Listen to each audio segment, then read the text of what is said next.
Yesu Kristo bɛ mɛli kpli mi. Mɛli kpli mi.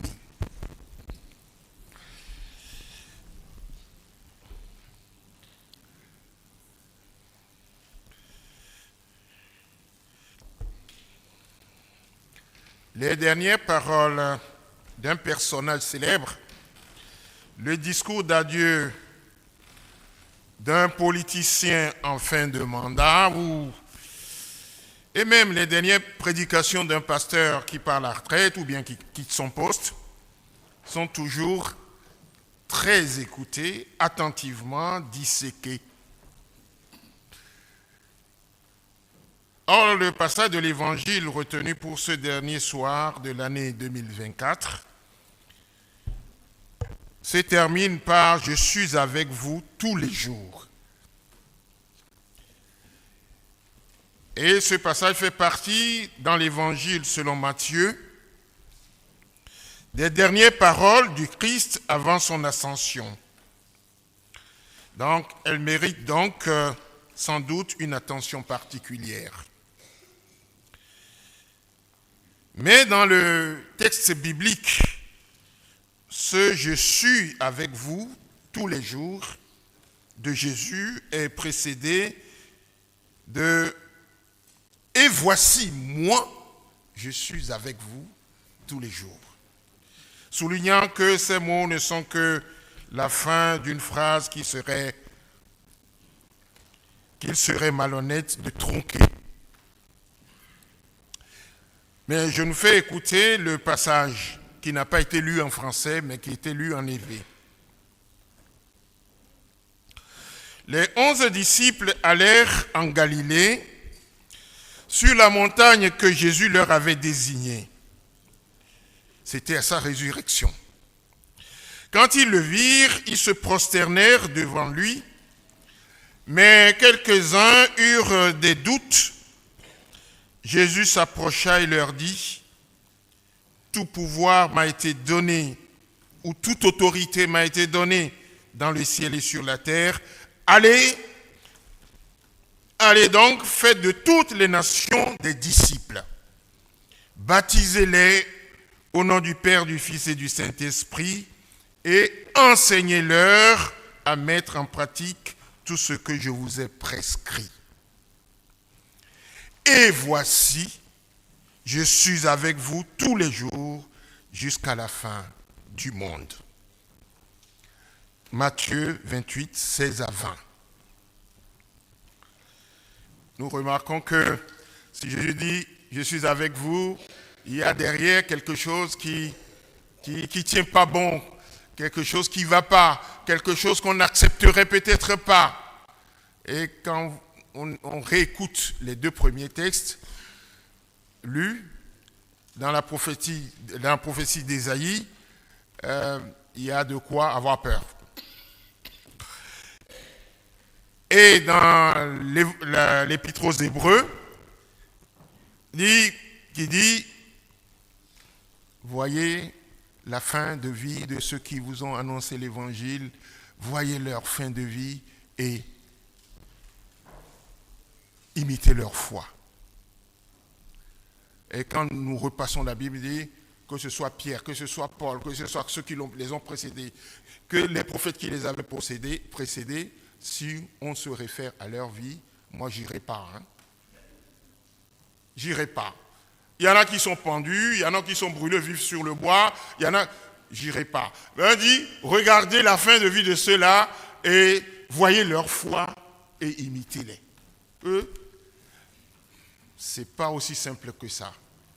Et si Jésus dit, je suis avec vous, c'est pour quelque chose. C'est pour une raison. Mais même en face du ressuscité, quelques disciples eurent encore des doutes, selon le texte. Le doute à ne pas confondre trop vite avec l'incrédulité. Ce n'est pas de l'incrédulité. Le verbe utilisé ici par Matthieu pour exprimer le doute ne se retrouve qu'une autre fois dans le Nouveau Testament et toujours chez Matthieu, dans le chapitre 14. Dans cet épisode troublant, où Jésus rejoint ses disciples la nuit, marchant sur les eaux, sur le lac. Et surmontant sa peur, Pierre demande à Jésus, est-ce que je peux venir aussi? Il dit, mais viens. Et voilà Pierre qui se met à marcher sur l'eau aussi. Et à un certain moment, il commençait pas à s'enfoncer. Il crie, viens me sauver, sauve-moi. Et là, Jésus lui dit, mais pourquoi as-tu douté? Pourquoi as-tu douté? Pourquoi as-tu douté? Donc, ce verbe souligne donc une hésitation, une certaine crainte après un acte de foi remarquable, une crainte qui te plombe. Voilà, c'est en fait ça. Donc, ce n'est pas de l'incrédulité. Ma soeur, mon frère, t'arrive-t-il encore de douter parfois? Pas de complexe en cela. Les disciples y sont passés avant toi. Et nous y passerons tous. Et la foi se nourrit aussi du doute. Revenons à ces dernières paroles de Jésus, mettant en évidence ces trois petits mots. Et voici moi, qui forment une sorte d'articulation entre un mandat, faites des disciples, et une promesse, je serai avec vous tous les jours. Un mandat, faites des disciples, et une promesse, je serai avec vous. C'est-à-dire que les disciples, ça ne tombe pas comme des bonbons. Faire des disciples, ça ne se fait pas comme on fabrique je ne sais pas quoi. Faire des disciples nécessite une grande foi, une grande persévérance, une grande confiance aussi. Cette expression, et voici moi, je serai avec vous, cette expression d'abord, était d'abord dans la Bible, dans la bouche de Dieu. Je suis ou je serai avec toi. Replacée dans son contexte nous permet de constater qu'elle est normalement liée à un envoi en mission, un mandat qui peut être personnel. Dieu l'avait utilisé pour Moïse, pour Josué, pour Gédéon, pour Jérémie, ou un mandat communautaire, je suis avec vous, je suis avec toi, ou je suis avec vous pour le peuple, pour Israël. C'est je suis ou je serai avec vous, émis par Dieu lui-même, sont promis pour soutenir, pour combler la faiblesse de l'envoyé. Je serai avec toi. Parfois, cette faiblesse de l'envoyé est avancée comme une objection, comme une excuse, pour ne pas répondre à l'appel de Dieu. Ma faiblesse, déjà Moïse se révèle être le champion des objections à ses débuts. Et Dieu a dû batailler dur avec Moïse pour finalement lui faire comprendre qu'il faut qu'il aille. Et Moïse a compris après pourquoi Dieu lui dit « Je suis avec toi ». Ce sera le cas de Jérémie aussi. Jérémie dit « Je ne sais pas parler. Je suis trop jeune pour parler en public. Je ne peux pas aller. Je serai avec toi. » C'est le cas de Gédéon. Gédéon dit « Ah, moi, caché comme ça, on vient me dire grand chef, grand homme. Non, Dieu, fais-moi des signes pour que je puisse comprendre savoir que c'est vraiment toi. » Donc il y a toujours eu un deal entre Dieu et ces gens-là. Je suis avec toi suite à un mandat qui leur est confié. En fait, le problème, ce n'est pas tellement les objections ou nos doutes. Le problème, c'est de ne pas écouter quand Dieu prend la peine de répondre à nos objections. Quand Dieu prend la peine de nous dire « Je suis là, je suis avec toi ». Reprenons donc la belle promesse de Jésus à ses disciples. Et voici, moi, je suis avec vous tous les jours. Elle est précédée par un impératif. Celui de faites de toutes les nations les disciples. Le seul impératif de ce passage qui résume la mission de l'Église. Pour tous les temps et par tous les temps, la raison d'être de l'Église est de rester témoin sur terre et sur toute la terre jusqu'à la fin du monde. Rester témoin sur terre, la mission de l'Église. Parce que avant, Jésus a envoyé les 72, les 12 même, et il leur a dit, allez seulement dans la maison vers les brebis perdues d'Israël. N'allez pas vers les autres, n'allez pas vers les païens. Maintenant, il leur dit, allez vers toutes les nations et faites-en des disciples. Faites de tous des disciples. Tout pour l'Église, pour les disciples. Donc, pour nous chrétiens aussi, ça s'adresse à nous. Tout dans nos vies, nos choix, devait être subordonné à ce mandat qui fait partie d'une sorte de contrat, d'alliance. Un contrat ou une alliance entre le Seigneur et ses disciples. Et nous, faites de tous et de toutes des disciples. Ce n'est pas du prosélytisme. Ce n'est pas aller convaincre qui que ce soit de ceci ou de cela pour qu'il me rejoigne dans ma case. Ce n'est pas, n'en faites pas des convertis. Après la conversion, qu'est-ce qu'il y a? Faites d'eux des disciples, pas des convertis. Tu es converti? Tu as été converti? Oui, je suis converti. Mais est-ce que tu es disciple? Et l'évêque l'a bien rendu, nous serons là-haut. Nous serons là-haut. Mais Christ au alors elle va de Christ au ramèmeo. Nous serons là-haut.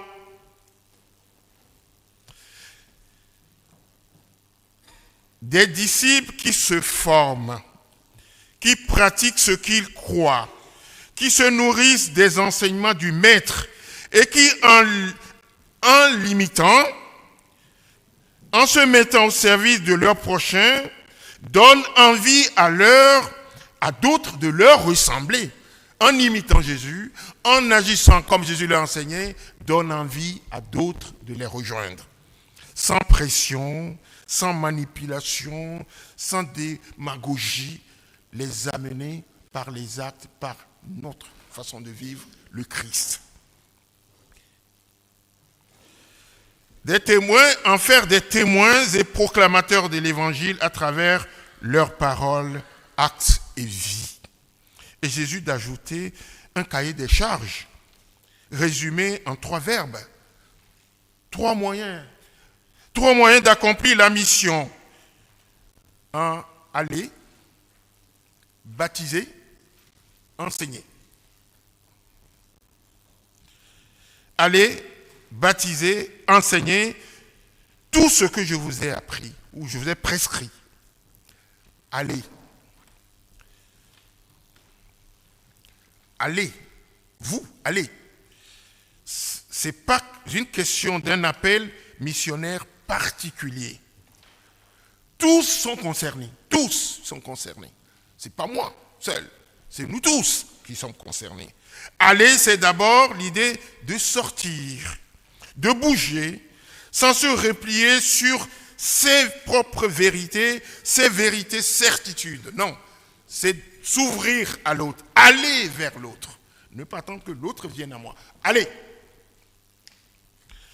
Aller, c'est l'antistatique, c'est l'antinombrilisme, où je ne vois que moi.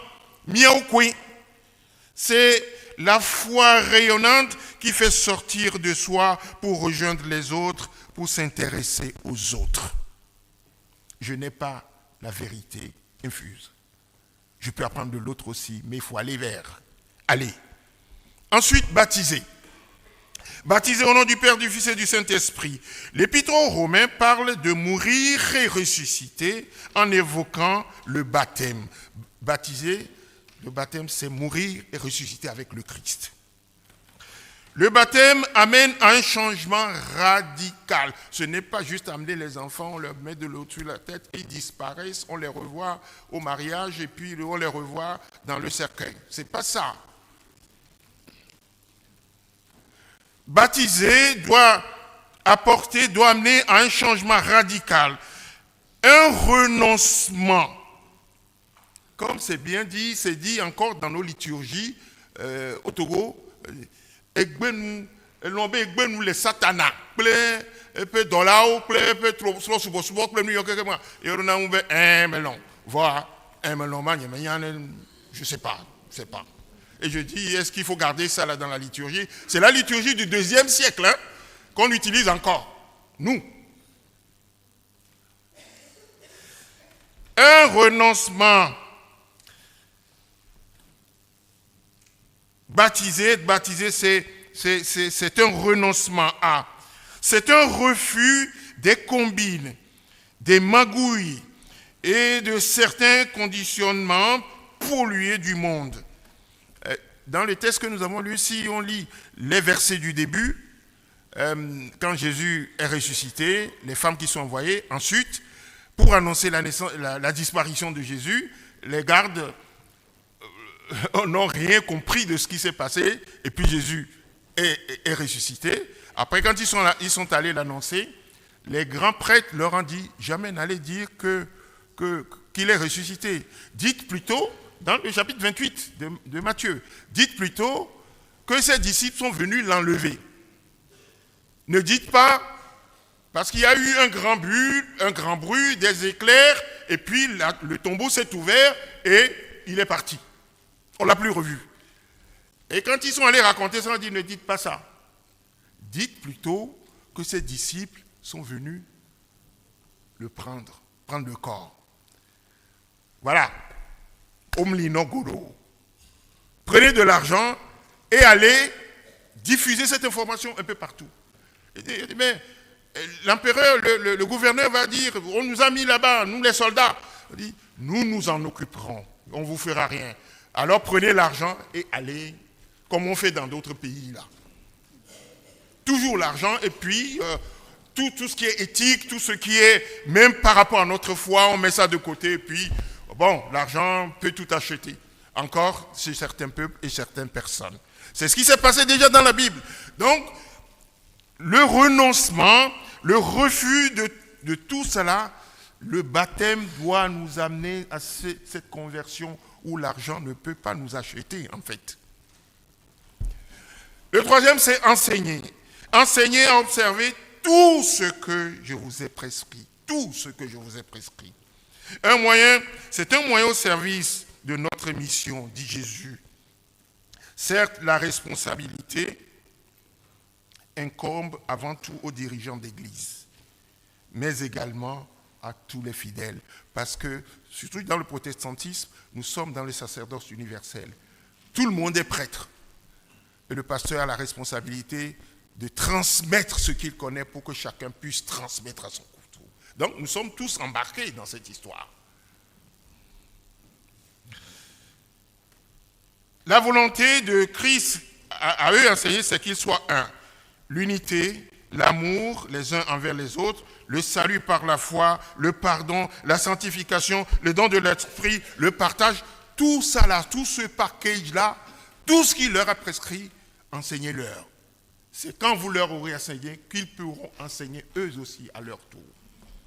Tout, et pas seulement les versets qui nous intéressent, les versets qui ne nous dérangent pas, en mettant de côté les versets et les pratiques qui nous dérangent. Non, tout. Et figure en bonne place dans ce qui est prescrit, sous le couvert de l'amour, ce que je nommerai le devoir de fraternité. Tout ça là, sous couvert de l'amour, nous avons le devoir de fraternité. Dès le départ, l'Écriture fait de la fraternité humaine une valeur fondamentale. L'être humain n'est pas appelé à vivre seul. Nous ne vivons pas seuls. Nous avons besoin des relations fraternelles. En même temps, la Bible dit que la réalisation de ce besoin de fraternité est difficile. L'être humain a des difficultés avec l'être frère ou l'être sœur qui constitue pourtant une part décisive de son humanité. Mais on a des difficultés à vivre les uns avec les autres. Et encore plus par ces temps. Nous évoquons souvent la liberté et la justice. Comme quoi, c'est ce que nous recherchons, la liberté et la justice. Cependant, moi je dirais que la fraternité est porteuse de justice et de liberté. Quand on est nourri de fraternité, la justice se forme et la liberté aussi vient avec. Mais c'est difficile dans la famille biologique d'abord de vivre cette fraternité. Nos familles sont des lieux d'apprentissage, donc des lieux où se nouent des problèmes. Ce n'est pas pour rien que Freud, je ne l'estime pas trop pour autant, mais je le cite quand même, ce n'est pas pour rien que Freud a situé l'origine de la plupart de nos problèmes personnels dans la famille. Et quand on accompagne, c'est dans la famille, de la famille que ça part.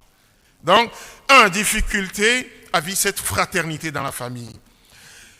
C'est difficile ensuite de vivre la fraternité dans la famille humaine au sens large.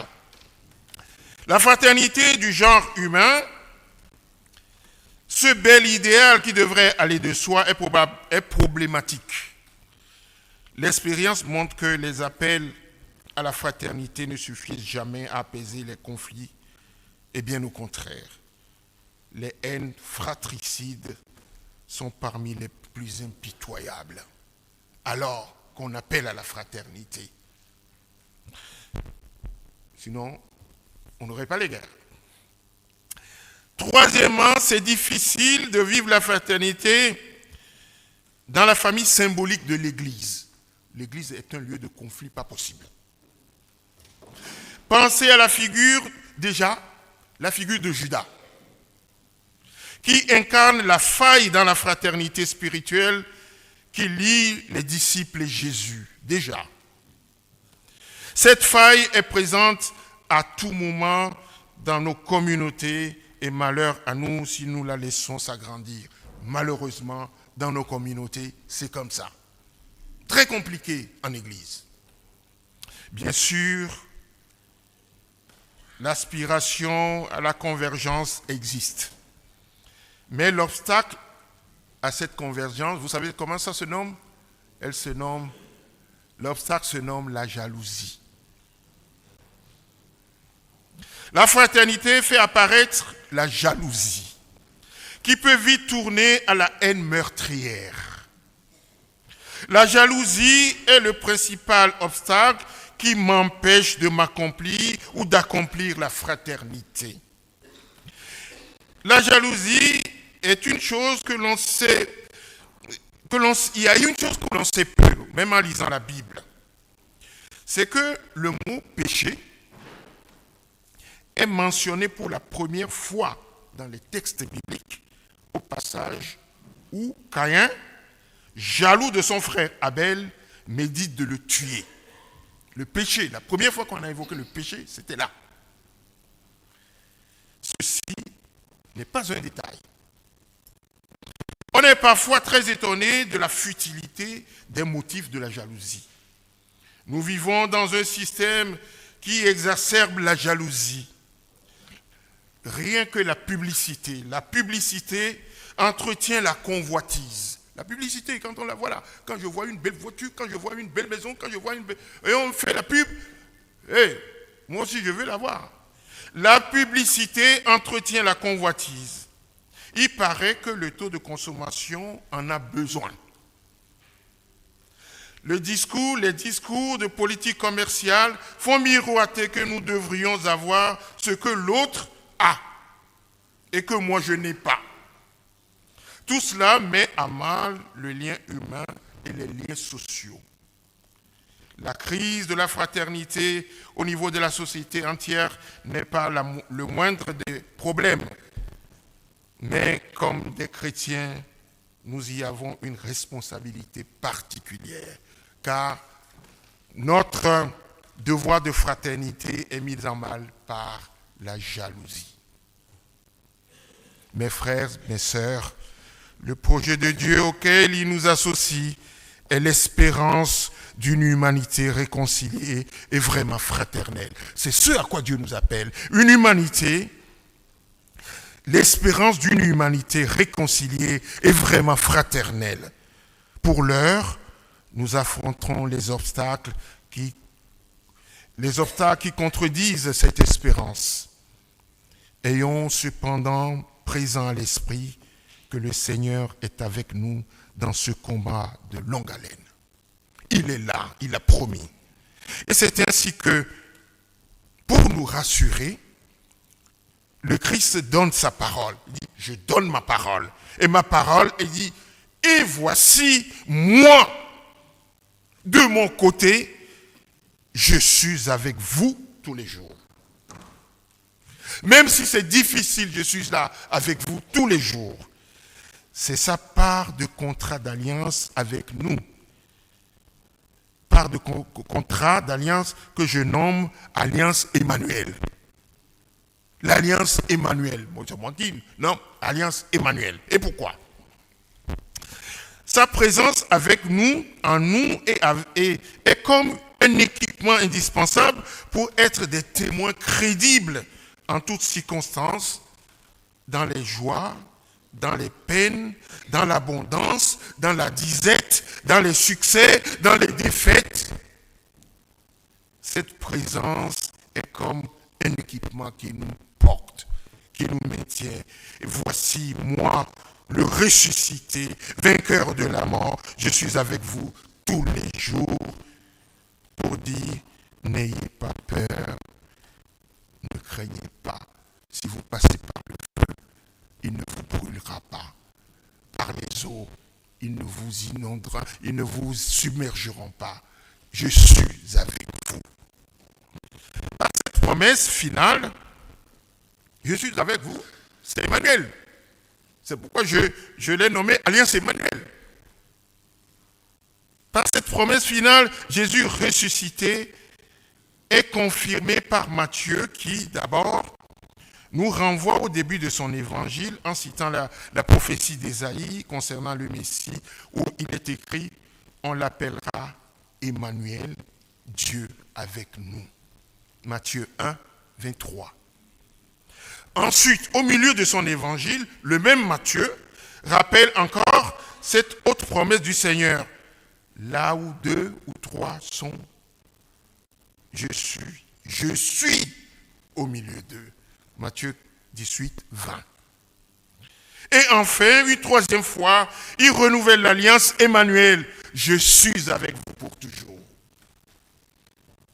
Dans le passage du jour, donc, c'est acté qu'il est avec nous dans la joie, dans la paix, dans les difficultés, sur tous les chemins. Ainsi, mon frère, ma sœur, le Christ nous honore de sa présence fidèle depuis longtemps. Et il faut qu'on s'en rende compte. Il se réjouit de nous, que nous répondions nous aussi présents, en notre part de contrat d'alliance avec lui, en témoin du Christ ressuscité qui nous libère de la crainte de la mort pour annoncer à nos contemporains l'espérance de la vie en abondance. N'ayons donc pas peur de nos engagements, quels qu'ils soient, pour que l'homme, l'être humain, reste debout. N'ayons pas peur de nos engagements aux côtés du Christ dans l'année qui s'annonce. Que sa grâce nous accompagne. Amen.